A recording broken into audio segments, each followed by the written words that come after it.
welcome to another episode of Haunt Talk. In today's episode, we're going to be reviewing Freddy's Haunt, and we think it's Aliquippa, is how you say it, PA.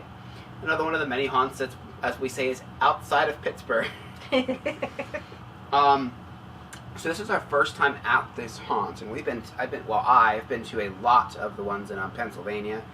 This is one I've heard about. They've been doing it for, how long has it been? It's been quite a while. I think they're about 20 years or so. 20 plus years, I think. Yeah, this haunt is definitely unique.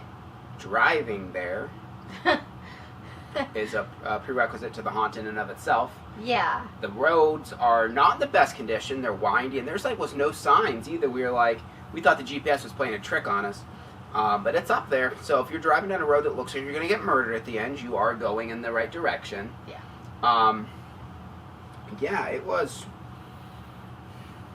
an intense drive up there. And it's a very creepy location, and then, you don't really see anything at first, and you pull in, and it just kind of looks like you're pulling into someone's house, and then, you kind of come around the corner, and then you see this structure off in the distance. This ginormous building, it's really strange, but it is, and on their website they even advertise it as a haunted trail that is fully enclosed. And basically when you pull up to the place, and I have the thumbnail, so I'll insert the pictures here as well, is it's basically a giant box, pretty much, is what it seems like most of this place is in, because even the queue line's actually inside. Now, they had a huge bonfire out there you could sit at as well when we arrived, but then the queue line itself is inside, so if it's raining, you can still go, and you're not going to get all mucked up and stuff like that, since it's indoor on a trail. Yeah. So, yeah, it was kind of surprising just because it was inside this building and everything. Mm-hmm. It did look like they kind of just pieced it together, but I mean, it definitely looked handmade. The big thing did. It was it was interesting. It kind of when I saw it, I'm like, oh my god, that's a thing. But yeah. But I guess that'll go ahead and we'll get into our categories for the review here. So of course the first category is sets and props. This is everything there for the most part was handmade. Yeah. Which is kind of what we said the outside was. Yeah. They didn't have very many animatronics. A couple of them were there, but they weren't working properly. Yeah, but there really weren't many. I could probably count on one's hand about on one hand as many as I saw, which is fine. Like I said, when animatronics is a thing, I'm not the biggest fan. Sometimes they're a cool thing to be oh, that's awesome. But what was, I think, most impressive about this place is just that they had lots of scenes that were made seemingly by hand. Yeah. You could definitely tell that they made a lot of stuff by hand, but it was done very well. Yep, they made there's lots of different caverns type structures as you walk through.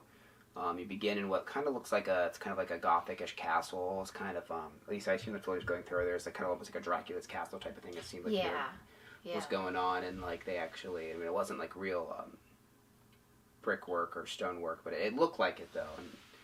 And there's a big cemetery scene. Yes, the cemetery was really cool. It was the above ground, mausoleum kind of stuff, and it was really neat, really well done. You walked through one of the mausoleums. Yeah. And it's just, the whole thing just is such a weird, because it's a trail, and especially in the cemetery, because it looks like you're outside, because it's actually real dirt you're walking on, because the whole thing's a trail, but you're also inside, and it's just this kind of confusing, where the hell am I? Yeah. Feeling. It's just I've never been to a haunt that's gave me that unique feeling. The closest one, which unfortunately we don't have a review for because we weren't doing reviews that year, was Lewisburg Haunted Cave. It actually all reminded me of that, because since it's a dirt path and it's enclosed, your brain's you must be in a real cave. So the whole time I just felt like I was in a cave, but you're not. I think you're just in a giant box. It was just such a unique and cool feeling. They also had that giant, it's like a hillbilly hunter shack they had built in there. Yeah, shack. Yeah.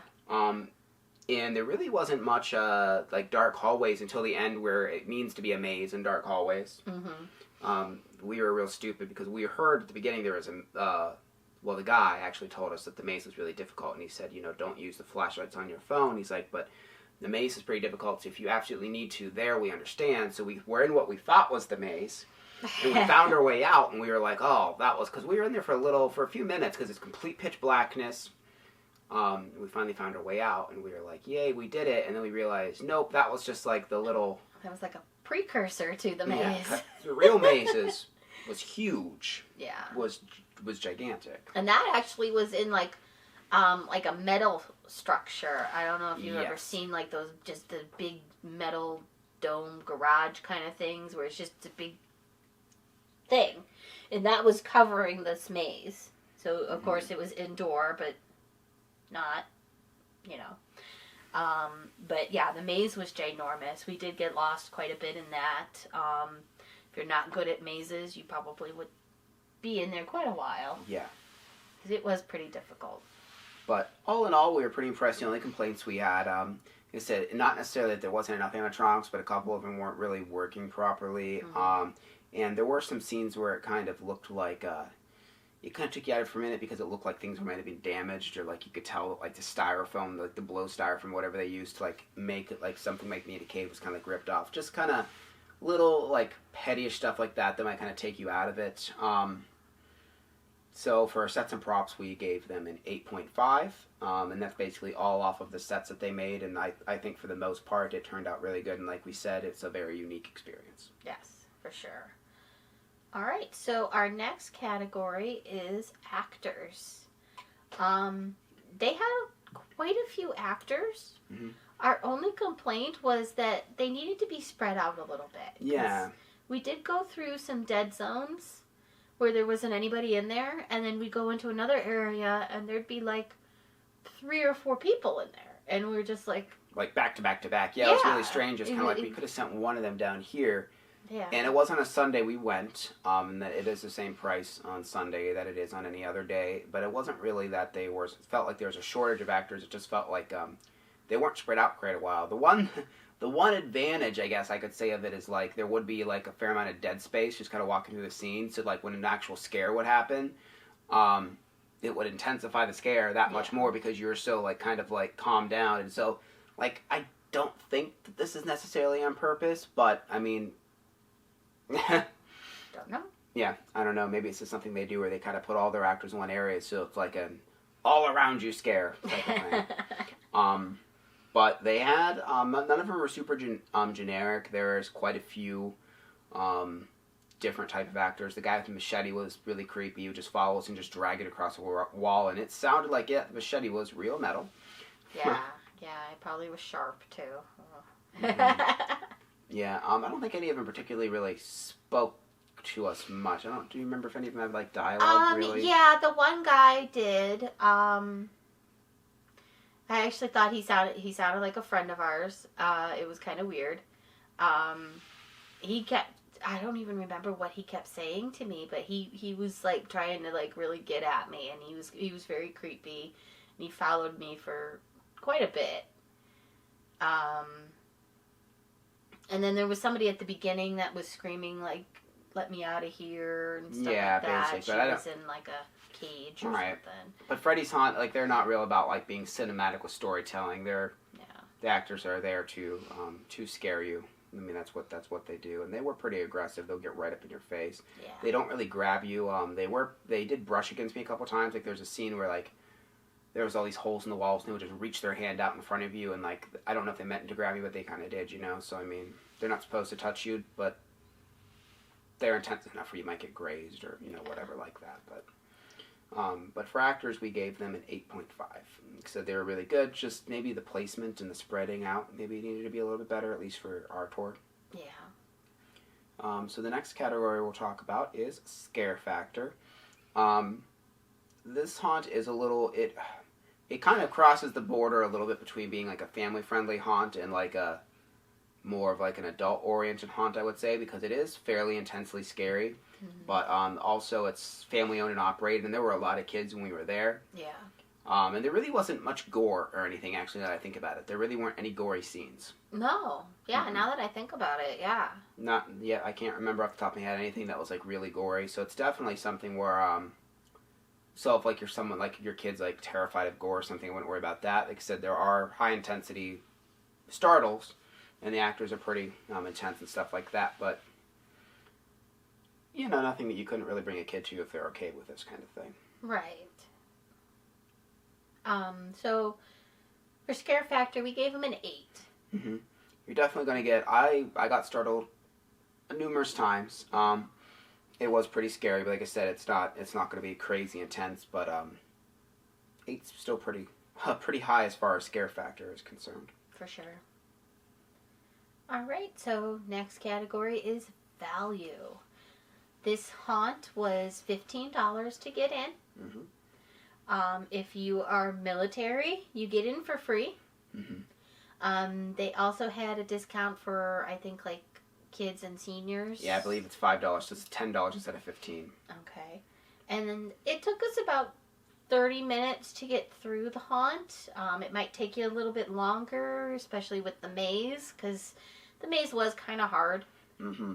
Yeah, we got through that part. We got through the maze fairly quickly. So I would say 30 minutes is a good average to say. Mm-hmm. So for value-wise, we gave them a 9. Yeah. It's pretty good value. Yeah, $15 for that, because it's just one haunt, but it's one fairly decent-sized haunt. I mean, $15 is about as cheap as you're going to find any haunted house anymore. Most are $20 plus at this point. Yeah. It's hard to find anything under 20, so definitely good value. So that brings us to, of course, the overall score. We gave them an 8.5, which is this one is kind of an average of the scores. Everything was definitely really good to great here, I would say. Mm-hmm. So, as we said, really only complaints is a little bit better actor placement. And again, that might have just been our tour. And I would say, maybe a little bit of refurbishment for some of the scenes, because some of the things, and there was, I remember there was one part where it wasn't like a trick floor, but the floor is just kind of messed up, so there's kind of just a board just flopped on it. Yeah. And also one thing you need to be careful of, since it is outside, there's definitely some uneven terrain. Yes. Which I kind of like that, but, definitely for some, if you have a real difficult time with that or, handicapped in any ways, that's definitely something to keep in mind, because it's going to be very difficult for you to traverse some of the segments. And there's also a lot of low areas. So if you're a very tall person, get ready to duck. Because our one friend is tall, and he was constantly... I had to duck a little bit, but, he had to, crouch, because, he was taller. But it's something to keep in mind. But definitely, I would say, if you're in the area, check the place out. Yeah, definitely. Really, really unique place. Yep. Guess that's it. So, don't forget, do all the fun things. Like, comment, share. Don't forget to subscribe, especially if you're big into haunted houses. We plan on going to a bunch of them this season, so we want you to make sure you see all of them. If you want, hit the little bell so you get notified when a new one pops up. Yep, exactly. Also, make sure to go over, there's going to be a link, as there always is, in all of our videos in the description for our Facebook page, where we post all the videos as well in the comment. You can message us directly on the Facebook page. We do respond if you message us. If you have any questions or any suggestions for us, even if we can't get to it this year, we will consider it for further years, because we kind of already have most of the places we plan on going scheduled for this year. So there's not too many extra places we can go, but still, we love hearing recommendations, because we can always do it next year, or maybe find time this year. Right. But until next review, I don't know. I don't know where I was going with that. Until next review, I don't know. Until next time. Yeah, I don't know. Adios, amigos. Yeah, bye.